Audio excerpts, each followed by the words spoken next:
Kafir yang tidak munafik. Lalu datang seorang Samaria yang sedang dalam perjalanan ke tempat itu, dan ketika ia melihat orang itu, hatinya tergerak oleh belas kasihan. Ia pergi kepadanya, lalu membalut luka-lukanya setelah menyiraminya dengan minyak dan anggur.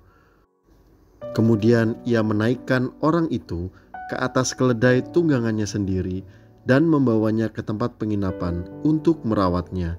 Lukas 10 ayat 33 hingga 34. Kita semua pernah mendengar cerita perumpamaan tentang seorang Samaria yang baik hati. Cerita ini disampaikan oleh Tuhan Yesus untuk menjelaskan makna sesama manusia. Intinya, ada seorang yang sedang melakukan perjalanan dari Yerusalem ke Yeriko, namun ia dirampok habis-habisan sehingga kehilangan harta dan tubuhnya terluka parah.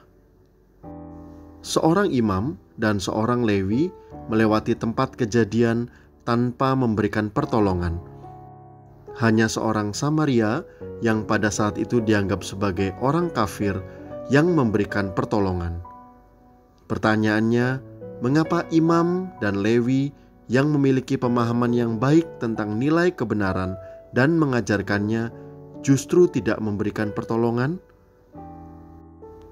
Ternyata ada jarak antara apa yang kita pahami dan ajarkan dengan apa yang kita lakukan. Jika peristiwa ini terjadi di kota Yerusalem yang ramai, mungkin imam atau Lewi akan memberikan pertolongan dengan cepat. Namun karena perampokan terjadi di jalan yang sepi, tidak ada orang yang akan melihat kebaikan mereka jika mereka memberikan pertolongan.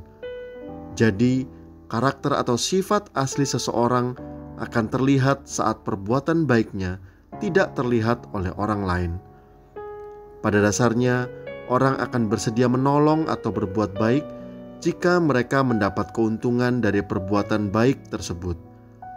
Status seseorang sebagai rohaniawan atau imam dan Lewi yang memiliki pemahaman yang baik tentang kebenaran bukanlah jaminan bahwa mereka akan bertindak sesuai dengan apa yang mereka ajarkan. Pesan ini mengajarkan kepada kita bahwa walaupun kita banyak belajar firman Tuhan, jika kita tidak mempraktekkan kebenaran firman yang kita pahami, maka pemahaman kita tentang kebenaran tidak memiliki arti. Kita akan dianggap sebagai orang yang munafik. Istilah munafik atau hipokrit mengacu pada seseorang yang berperan sebagai seorang aktor yang hanya berperan sesuai karakter yang diperankan saat di panggung. Mereka berperan dengan tujuan ditonton banyak orang, dan tentu saja jika mereka berhasil memainkan peran dengan baik, mereka akan mendapat pujian dan imbalan yang besar. Seorang Samaria bukan seorang rohaniawan, namun seorang praktisi kebenaran. Mungkin dianggap sebagai kafir oleh budaya saat itu, sebuah gelar yang tidak terhormat. Namun ia adalah garam yang sebenarnya. Ia tidak terlihat, mereknya tidak dikenal. Ia menolong dengan diam dan tanpa pamrih. Ia menunjukkan kasih melalui perbuatan. Tidak ada tepuk tangan, pujian, atau imbalan yang ia cari. Ia hanya seorang Samaria tanpa nama, seorang kafir yang tulus, dan seorang kafir yang tidak munafik. Perbuatan jahat terhadap diri sendiri adalah melakukan perbuatan baik hanya ketika ada orang yang melihatnya.